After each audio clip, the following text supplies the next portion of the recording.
Happy Saturday.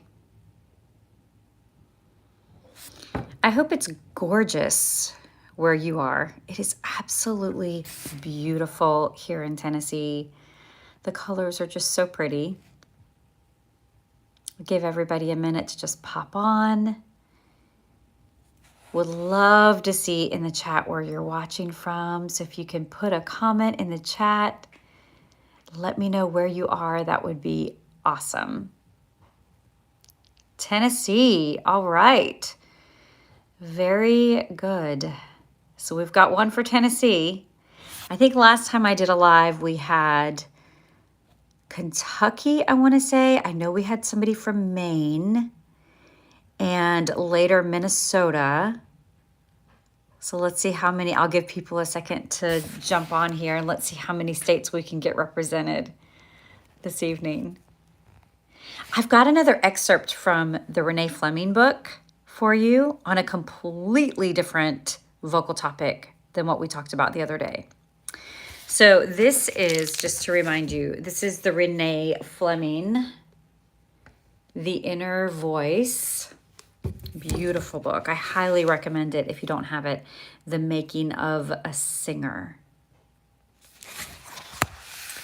And last time we talked a little bit about her strategy for breathing, her breathing technique. She broke it down for us in the book. And this section is on performance anxiety. There's a little bit in here about arts education that I wanted to share. If you're watching, just drop a comment in the chat and let me know where you're watching from. So we've got Tennessee, and I'm from Tennessee here. Okay, so this, if you're following along in the book, again, this is Inner Voice, Renee Fleming. This is page, I'm around page 10. Let's see here.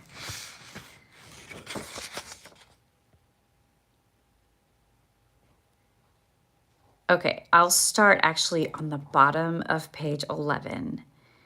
This is, hey there. Thanks for checking in. Where are you watching from? Let us know in the comments. So this is the bottom of page 11. Thank you so much for being here, y'all. If you will just put in the comments where you're from, I love to keep track of where everybody's from. Oh, that is very kind. Thank you. LA. Cool. So is that LA as in Los Angeles, or is that LA as in Louisiana? I have some, I'm from USA. Awesome, awesome, awesome. Very cool. Los Angeles, cool. So awesome. Illinois, very good. Very good. So we've got a lot of the USA represented. Ohio, cool. Okay. Yeah, a lot of representation here of the US. Awesome. Well, I was just saying that I'm reading through a little bit of the Renee Fleming, The Inner Voice. Last time we talked a little bit about breathing technique. But this section is more on performance anxiety. I'm from the other side of the world. Amazing. That's so awesome. It's what I love about YouTube. It's so cool to be connected with folks from like all over the world. So in this is the bottom of page 11 in Renee Fleming's Inner Voice. She says, in the face of so much accomplishment, it was hard at times not to feel like a dull penny. I started going to horse shows and competing in barrel races, but like so many other things I longed to do, competition didn't come naturally. And y'all, if you know anything about Renee Fleming, that's hard to imagine. And frankly, I find very encouraging for those of us who have not risen to the level of, Renee Fleming. She says, those early horse shows nearly broke me. For me, fear manifests itself in a nearly catatonic state. The more panicked I feel, the more my eyes go dead. I become so utterly still that I could put down roots and grow leaves. And she goes on to say, while most animals experience a sense of fight or flight when they perceive danger approaching, I always fell into the faint category. As a freshman in high school, I was supposed to compete in the state fair horse show. I'd already ridden in a few 4-H shows by then, but they were much smaller events. So I'm going to skip ahead a little bit here and show you how she ties this in to a musical performing career. Let's see. She says, it's funny to think that my first inklings of stage fright came not on a stage, but in a dusty corral, surrounded by horses and people in cowboy boots. But my father was right to lean on me and wisely did not let me give in to my fears. It's good parenting, yeah? I went behind some bales of hay, threw up from my heavy sense of dread, tucked my shirt neatly into my jeans, and got on my horse and rode. Do you all, I don't know, there was a book, I want to say it was written in the 70s called Feel the Fear. What is it? Feel the Fear and Do It Anyway. This idea of like, yeah, you're going to feel scared. Yes, you're going to have anxiety, but you just got to do what it is you need to do anyway. So it's kind of that, just grit. Just take a deep breath and ready or not, here we go. Kind of perspective, mentality.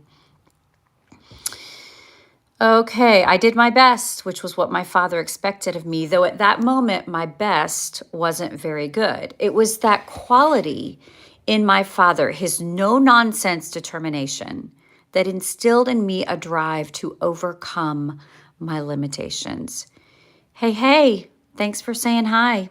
I'm so glad y'all are here. Thank you so much for being here with me this evening on a Saturday night. Reading some Renee Fleming, hearing her talk about performance anxiety.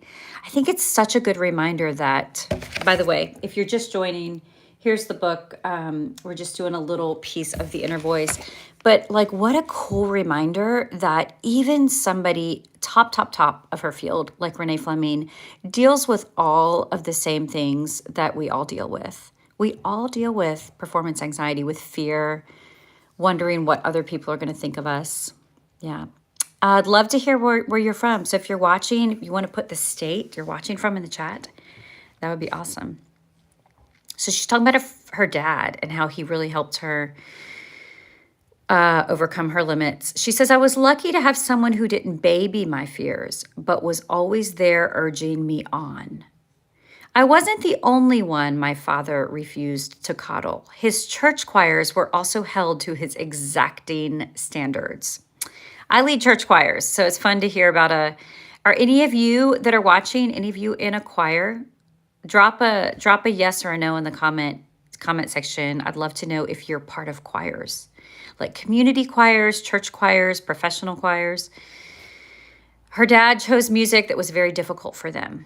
Bernstein's pieces, a long Bach complicated cantata. When they complained, he would simply tell them, quote, we're going to do this. We're going to learn it. It's going to be hard, but you'll make it, end quote. That's fabulous.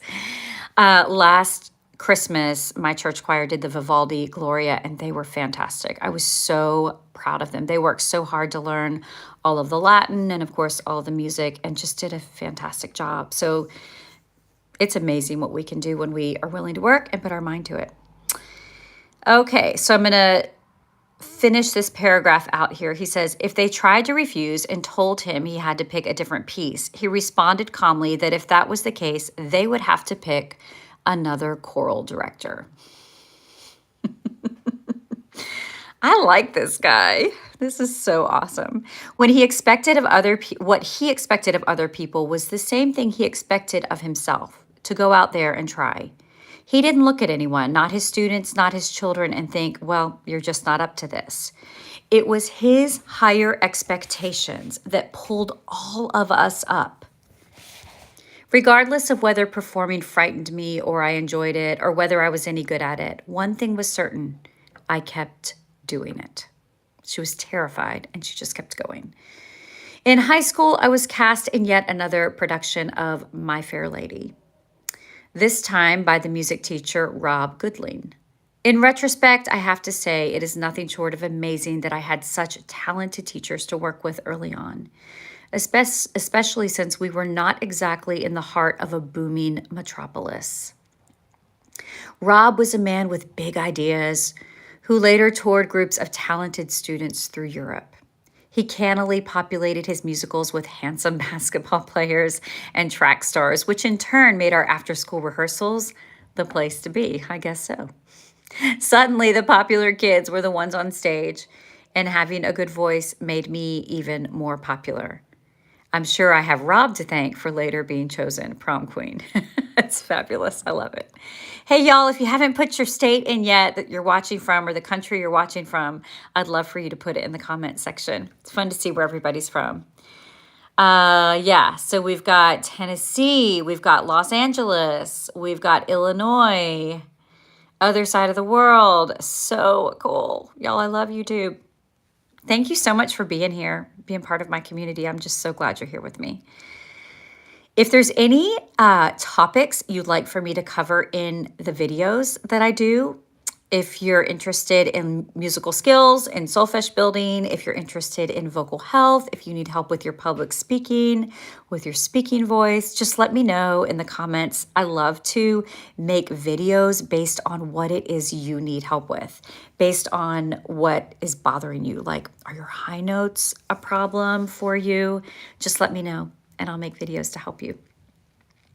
I'm going to read this next section before I sign off because this section, y'all, is really, really near and dear to my heart. It says, I only wish that all children had the luxury of the arts education I enjoyed. In inner city schools, for example, where financial challenges are serious and relentless, music programs are considerably less widely available. Conversely, in Texas, music education has achieved a high level of importance compared to athletics. In New York State, many public schools operate robust music programs, and some assign them a priority that rivals more traditional academic subjects. This lack of uniformity makes it difficult to generalize about the state of music education. Though there is clearly a relationship between the availability of financial resources and the existence of school music programs. And she goes on to talk about, how much, hey, thank you for saying hi. Yes, I can see you. Perfect. Thank you. Let me know where you're from. Let's see, Ocean Lelux. Am I saying that right? Let me know where you're from. I see your highs. Thanks for being here. I'm glad you're here. So I wonder if those of you that are watching here with me, did you have music in your school system? Did you have music in your schools? Did you have like elementary school music programs? Did you have middle school choir or band, high school?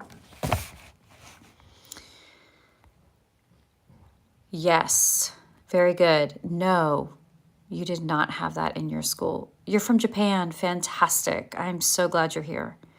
Thank you for being here. So for those of you that didn't have music in your schools, I so hope that my channel can be a place where you can grow your skills. If that's something you've always wanted to do and haven't gotten the opportunity to do, I hope so much that my channel can be a good resource for you to grow your skills. Maybe some of you already have fantastic musical skills.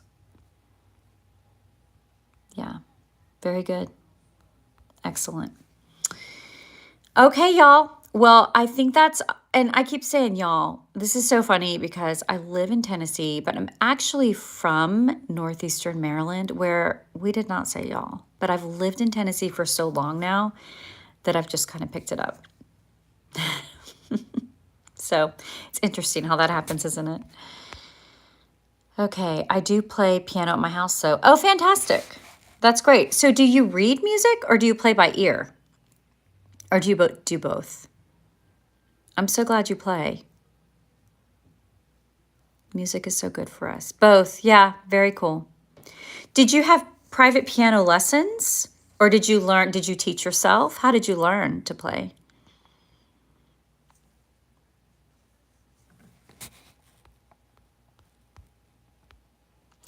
I actually started with piano first. YouTube. Hey, that's fantastic. Oh my gosh. Isn't YouTube amazing? Like you can learn just about anything you need to know. Yeah, that's great. I actually started taking piano lessons when I was 7. My family was really poor, but it was really important to my parents that I learned an instrument, that I learned to play piano. And I'm so grateful that they sacrificed so much to give me piano lessons. You started with simple songs. Yeah, very good.